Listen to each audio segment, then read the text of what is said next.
Halo Sobat Out Daily Bread, selamat datang kembali di renungan harian kita. Terima kasih sudah menyempatkan waktumu hari ini untuk merenung, untuk tenang sejenak, dan membiarkan firman Tuhan berbicara ke dalam hatimu. Pernah gak sih kamu merasa dikhianati, apalagi oleh orang yang kamu percaya? Kalau iya, hari ini kamu datang di waktu yang tepat. Kita akan merenungkan kisah tentang Yesus yang juga mengalami hal yang sama, bahkan lebih dari itu. Bacaan hari ini diambil dari Injil Yohanes bab 11 ayat 45-56. Banyak di antara orang-orang Yahudi yang datang melawat Maria dan yang menyaksikan sendiri apa yang telah dibuat Yesus percaya kepadanya. Tetapi ada yang pergi kepada orang-orang Farisi dan menceritakan kepada mereka apa yang telah dibuat Yesus itu. Lalu imam-imam kepala dan orang-orang Farisi memanggil mahkamah agama untuk berkumpul, dan mereka berkata, "Apakah yang harus kita buat? Sebab orang itu membuat banyak mujizat. Apabila kita biarkan dia, maka semua orang akan percaya kepadanya, dan orang-orang Roma akan datang dan akan merampas tempat suci kita beserta bangsa kita." Tetapi seorang di antara mereka, yaitu Kayafas, imam besar pada tahun itu, berkata kepada mereka, "Kamu tidak tahu apa-apa, dan kamu tidak insaf. Bahkan lebih berguna bagimu jika satu orang mati untuk bangsa kita daripada seluruh bangsa kita ini binasa." Hal itu dikatakannya bukan dari dirinya sendiri, tetapi sebagai imam besar pada tahun itu ia bernubuat bahwa Yesus akan mati untuk bangsa itu. Dan bukan untuk bangsa itu saja, tetapi juga untuk mengumpulkan dan mempersatukan anak-anak Allah yang tercerai-berai. Mulai dari hari itu, mereka sepakat untuk membunuh dia. Karena itu Yesus tidak tampil lagi di muka umum di antara orang-orang Yahudi. Ia berangkat dari situ ke daerah dekat padang gurun, ke sebuah kota yang bernama Efraim, dan di situ ia tinggal bersama-sama murid-muridnya. Pada waktu itu, hari raya Paskah orang Yahudi sudah dekat, dan banyak orang dari negeri itu berangkat ke Yerusalem untuk menyucikan diri sebelum Paskah itu. Mereka mencari Yesus, dan sambil berdiri di dalam bait Allah, mereka berkata seorang kepada yang lain, "Bagaimana pendapatmu? Akan datang jugakah ia ke pesta?" Di bagian ini kita melihat bagaimana setelah Yesus membangkitkan Lazarus, banyak orang percaya kepadanya. Tetapi di sisi lain ada juga yang merasa terancam. Para imam kepala dan orang Farisi mulai merencanakan pembunuhan terhadap Yesus.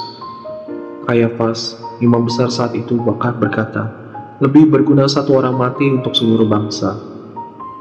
Dan sejak saat itu mereka serius mencari cara untuk menyingkirkan Yesus.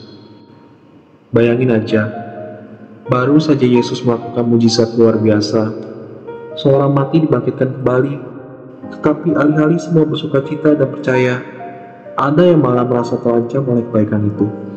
Akibatnya, mereka merancang pengkhianatan. Yesus tahu itu. Dia tahu bahwa hari-harinya tinggal sedikit. Dia tahu bahwa salah satu muridnya akan menjualnya. Tetapi apa yang dia lakukan? Dia tidak lari. Dia tidak balas dendam. Dia tetap berjalan menuju salib. Kadang dalam hidup ini, luka yang paling dalam datang bukan dari musuh, tapi dari orang yang kita percayai. Mungkin itu sahabat, mungkin keluarga, mungkin rekan kerja, dan rasanya tuh sakit banget. Tapi Yesus mengerti perasaan itu. Dia tidak hanya mengerti, dia mengalami. Dan dia tidak marah, dia tidak membenci. Yesus justru tetap setia menjalankan misi kasih-Nya sampai akhir. Hari ini, renungan ini mengajak kita untuk menatap Yesus ketika kita dikhianati. Bukan untuk menjadi lemah, tetapi supaya kita tahu bahwa kita tidak sendiri. Supaya kita bisa belajar mengampuni seperti Dia mengampuni, dan supaya kita tetap kuat berdiri dalam kasih meski hati sedang terluka. Teman-teman, mari kita berdoa. Tuhan Yesus, Engkau tahu bagaimana rasanya dikhianati. Engkau tahu bagaimana rasanya dijual oleh sahabat sendiri, ditolak oleh orang yang Engkau kasihi. Terkadang aku juga mengalaminya, Tuhan, dan aku jujur sulit rasanya untuk tetap mengampuni. Tapi hari ini aku belajar darimu. Ajari aku untuk tetap memilih kasih bahkan ketika dikhianati.